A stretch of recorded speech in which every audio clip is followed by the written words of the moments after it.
Oh, this is some luxury. I'm gonna service this car right now. Look at that screen. So, drive in.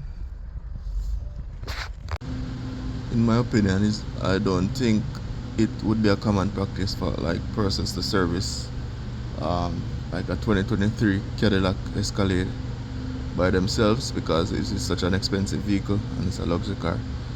But for those who want to attempt to service it yourself, like change the oil and stuff, this is how you do it. You can go ahead and jack up the vehicle safely, or use a lift if you have one. The drain plug is under. This is the drain plug. It's a 15mm drain plug, and then this is the oil filter. So you can use the filter pliers to remove the oil filter, or if you have a filter cap wrench, you can use that.